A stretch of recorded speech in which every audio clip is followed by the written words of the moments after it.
చేస్తున్నటువంటి ఉద్యోగ సోదర సోదరీమణులకు పదవీ విరమణ పొందబోతున్న వాళ్ళు పదవీ విరమణ పొంది కూడా భవన్ నుంచి ఈరోజు సన్మానం పొందుతున్నటువంటి వారికి జర్నలిస్టులకు అందరికీ 76వ గణతంత్ర దినోత్సవ శుభాకాంక్షలు తెలియజేస్తా ఉన్నాను. చాలా సంతోషం. ఇందాక మిత్రులు చెప్పినట్టు ఈ భవన్తో నాకెంతో అవినాభావ సంబంధం ఉంది. సంవత్సరానికి 3 సార్లు క్రమం తప్పకుండా ఈ భవన్లో కార్యక్రమాలు జరుగుతూ ఉంటాయి. 15th ఆగస్ట్ కావచ్చు, 26 జనవరి కావచ్చు, అదేవిధంగా ఉపాధ్యాయ దినోత్సవం కావచ్చు. 3 సందర్భాల్లో కూడా మరి ఉపాధ్యాయ దినోత్సవం నాడు ఉత్తమ ఉపాధ్యాయులను సన్మానించుకోవడం, గణతంత్ర దినోత్సవం రోజు మనం ఉత్తమ ఉద్యోగులను సన్మానించుకోవడం, అదేవిధంగా 15th ఆగస్ట్ రోజు విద్యార్థులను మెరిటోరియస్ స్టూడెంట్స్ను మనం ప్రభుత్వ పాఠశాలల్లో చదివి మంచి ర్యాంకులు మార్కులు పొందినటువంటి విద్యార్థులను కూడా మనం గౌరవించుకుంటూ ఉన్నాం. ఈ భవన్ జనరల్గా చాలా చోట్ల కూడా భవన్ అంటే ఏదో రిక్రియేషన్ కోసము రిటైర్డ్ ఉద్యోగుల లేదా ఉద్యోగస్తుల యొక్క ఈవినింగ్ టైం స్పెండ్ చేయడానికి భవన్లు ఉంటాయి. కానీ మన భవన్ ఇది సామాజిక బాధ్యతలు, గురుతరమైనటువంటి బాధ్యతలు, అంటే ఉద్యోగులకు ప్రోత్సాహాన్ని, ఉపాధ్యాయుల్లో నూతన ఉత్సాహాన్ని, ఉత్తమ విద్యార్థులను ప్రోత్సహిస్తూ ఈ భవన్ ఎంతో ఆదర్శంగా ముందుకు పోవడం చాలా సంతోషం. గతంలో ఈ భవన్కి అధ్యక్షులుగా పనిచేసిన వాళ్ళు కావచ్చు, ప్రస్తుత కార్యవర్గం కావచ్చు, ఈ మంచి సాంప్రదాయాన్ని కొనసాగిస్తూ ముందుకు పోతా ఉన్నారు. చాలా సంతోషం. మరి ఈరోజు కూడా ఉత్తమ ఉద్యోగులుగా బాధ్యతలు స్వీకరించి సన్మానం పొందబోతున్న వారందరికీ నా హృదయపూర్వకమైనటువంటి శుభాకాంక్షలు తెలియజేస్తా ఉన్నాను. అదేవిధంగా 8 మంది పదవీ విరమణ పొందబోతున్నటువంటి వారికి కూడా ఈరోజు మనం సన్మానం చేసుకుంటున్నాం. ఒకప్పుడు పొందింది ఆల్రెడీ 8 మంది పదవీ విరమణ పొందినారట. జనరల్గా ఉద్యోగస్తులు రిటైర్ అయితే కొడుకు, కోడలు, బిడ్డ, అల్లుడు, మనవలు, మన్మరాన్లు ఆశపడుతుంటారు. మా తాత రిటైర్ అయ్యిండు, మా అమ్మమ్మ రిటైర్ అయింది, నాయనమ్మ రిటైర్ అయింది, ఏమైనా పైసలు వస్తాయని ఎదురు చూస్తుంటారు.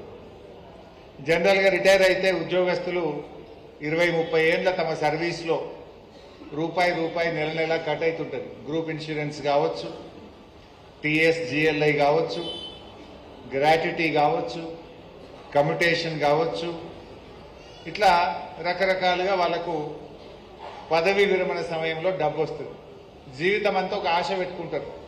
రిటైర్ అయినాక ఇంత ఇల్లు కొనుక్కుందామనో, రిటైర్ అయినాక అల్లుని కొప్పుకున్న ఏమన్నా పైసలు ఉంటే అవి కడదామనో, లేకపోతే బిడ్డకి ఏదైనా సాయం చేద్దామనో ఆశ పెట్టుకుంటారు, ఎదురు చూస్తుంటారు ఆ పైసల కోసం.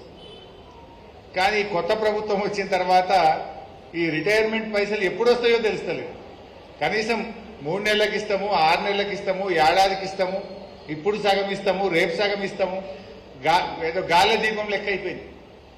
అంటే అంతా అయోమయం. పాపం చాలా మంది హైకోర్టుకు పోతున్నారు.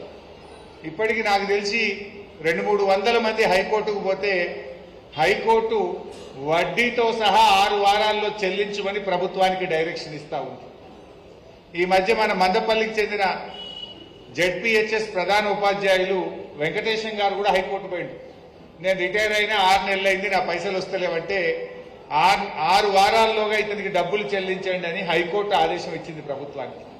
ఇది ఈరోజు రాష్ట్రంలో పరిస్థితి. రాష్ట్ర ప్రభుత్వ ఉద్యోగులే రాష్ట్ర ప్రభుత్వం మీద హైకోర్టుకు పోవాల్సిన పరిస్థితి. నా పెన్షన్ బెనిఫిట్లు అందించండి అని అడుక్కోవాల్సినటువంటి పరిస్థితి ఈరోజు ఏర్పడ్డది. ఉద్యోగస్తులకు కూడా ఏమనంటే జీతం 1వ తారీఖు అంటున్నారు, అన్ని బంద్ చేశారు. 1వ సరే, గత ప్రభుత్వం ఉన్నప్పుడు కూడా 5 తారీఖో 4 తారీఖో 8 తారీఖో కానీ ఖచ్చితంగా 5 తారీఖు వస్తుండే. కానీ మిగతా బెనిఫిట్లు కూడా వచ్చు కదా, లైక్ జీపీఎఫ్ కానీ, డిఎల్ కానీ, పిఆర్సీ కానీ, ఇన్సూరెన్స్ డబ్బులు కానీ, మెడికల్ బిల్స్ కానీ 6 నెలలకో ఏడాదికో వస్తుండే. ఈ ప్రభుత్వం వచ్చిన 13 నెలల్లో ఒక్కలకు మెడికల్ బిల్ వచ్చే పరిస్థితి లేదు, జీపీఎఫ్ లోన్లు వచ్చే పరిస్థితి లేదు, డిఏల గురించి మాట్లాడే పరిస్థితే లేదు, పిఆర్సీ అయితే పత్తా లేకుండానే పోయింది. మీరు ఆలోచించండి, కేసీఆర్ గారు ఉన్నప్పుడు 2 విడతల్లో కలిపి 72 కదా 71 73% పిఆర్సీ ఇచ్చి చరిత్ర సృష్టించారు కేసీఆర్ గారు. 73% పిఆర్సీ వచ్చింది 2 విడతల్లో. కానీ దురదృష్టం ఏంటంటే పిఆర్సీ గడువైపోయినా ఇప్పటి వరకు దాని గురించి ప్రస్తావన లేదు. అరే పిఆర్సీ ఇవ్వపోతే ఆ డిఏలన్నీ ఇవ్వయా బాబు అంటే ఆ డిఏల గురించి కూడా మాట్లాడే పరిస్థితి లేదు. మరి డబ్బులు లేవా? ముఖ్యమంత్రి గారు మాట్లాడితే ఏమంటుండు, 1,00,000 కోట్లతో మూసి సుందరీకరణ చేస్తా అంటుండు, 40,000 కోట్లతో మెట్రో రైలు అభివృద్ధి చేస్తా అంటుండు, 1,000 కోట్లు పెట్టి 4th సిటీ కడతా, 4th సిటీకి 6 లైన్ రోడ్లు వేస్తా, 4th సిటీకి ఎయిర్పోర్ట్ నుంచి మెట్రో రైలు వేస్తా అంటుండు. నీ 4th సిటీకి డబ్బులుంటాయి, మూసి సుందరీకరణకు డబ్బులుంటాయి, మెట్రో రైలుకు డబ్బులుంటాయి, మరి మా ఉద్యోగుల డిఏకి ఎందుకు డబ్బులుంటాయి? మా రిటైర్డ్ ఉద్యోగుల డబ్బులు ఇవ్వడానికి నీకు చేతులు ఎందుకు రావు అని చెప్పి నేను అడుగుతా ఉన్నా. డబ్బులు లేకపోతే 1,00,000 కోట్లతో మూసి సుందరీకరణ అవసరమా నీకు? పైసలు ఉంటేనే కదా నువ్వు 1,00,000 కోట్లతో మూసి సుందరీకరణకు పెట్టినావు. వరల్డ్ బ్యాంక్కి వెళ్ళి తెస్తా, కేంద్రంకి వెళ్ళి తెస్తా.